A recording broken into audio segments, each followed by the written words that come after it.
You're sitting in a quiet cafe, and the coffee in your hand has gone cold. You've spent the last 20 minutes staring at a text thread that died 4 hours ago. The blue ticks are there, but the response isn't.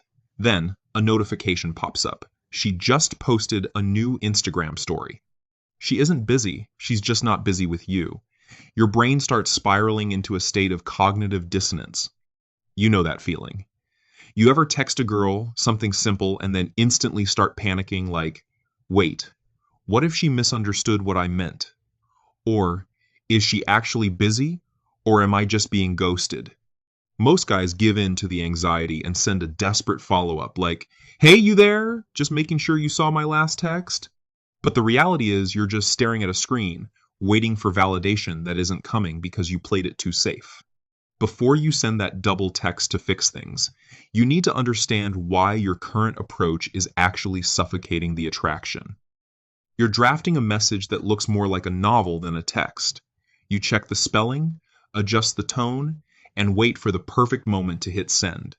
You believe that if you can just be sincere enough, she will finally see your value. You're trying to build a mansion on a bridge. Most guys do this. Even I have done it before. I sat with my phone and watched a conversation go cold and told myself, she's probably just busy. It's not that you're clueless. We're simply trained to look for big, obvious signs instead of the subtle ones. Our brains are wired to solve problems by applying more effort. The cold reality is this. Texting is not a mansion where the relationship is built. It is just a bridge to keep the connection warm until you see her face to face. When you send those long paragraphs, you aren't building a connection. You're demonstrating a validation dependency, showing her that she doesn't have to do anything to earn your interest. If you continue to act like a salesman auditioning for a job she didn't post, you've already lost. To stop being the human equivalent of oatmeal, filling but forgettable, you need to master the first layer of the emotional pulse. You start the conversation with the basics. What do you do for fun? Where did you grow up? How was your day?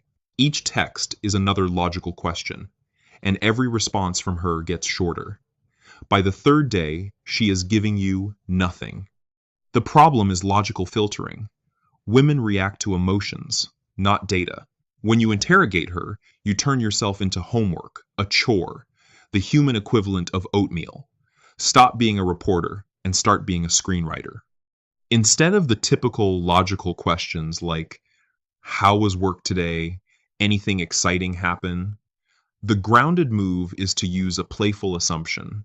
You might say, I bet you're the type who survived today's corporate chaos and is currently plotting a nap. But the interview is just a surface problem. The real killer is how you handle her validation. She tells you she's terrible at cooking, and you jump in to be the nice guy. Haha, no, I'm sure you're great at it. You think you're building a connection, but you just gave away your approval for free. This triggers a checkout in her brain because of intermittent reinforcement.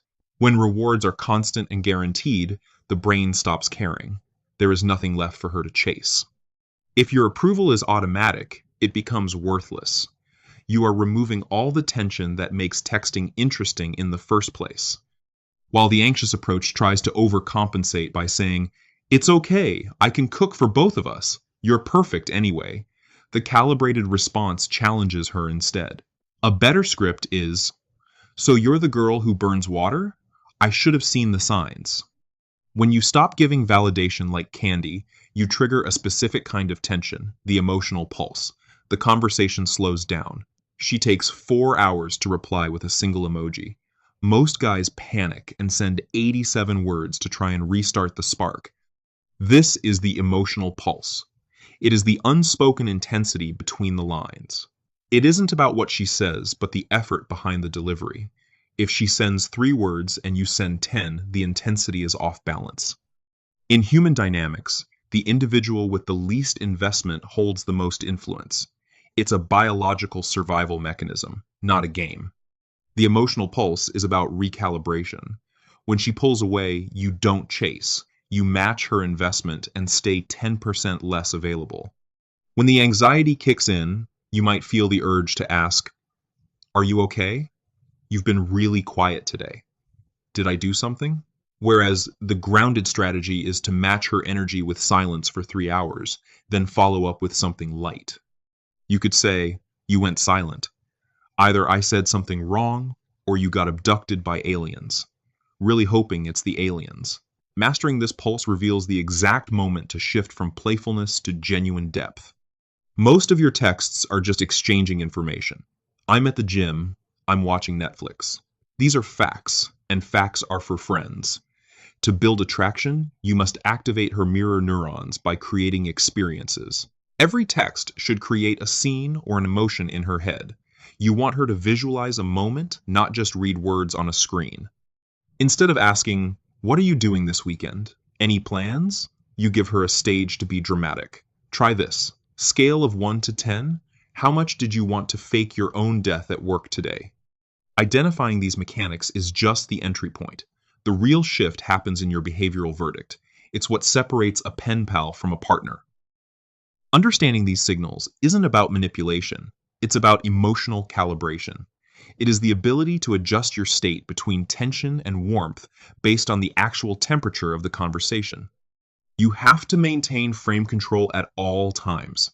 If you have applied the emotional pulse, matching her investment and creating tension, and she still gives you nothing, the game is over. Acceptance is your strongest frame. You can't manufacture attraction through a piece of glass.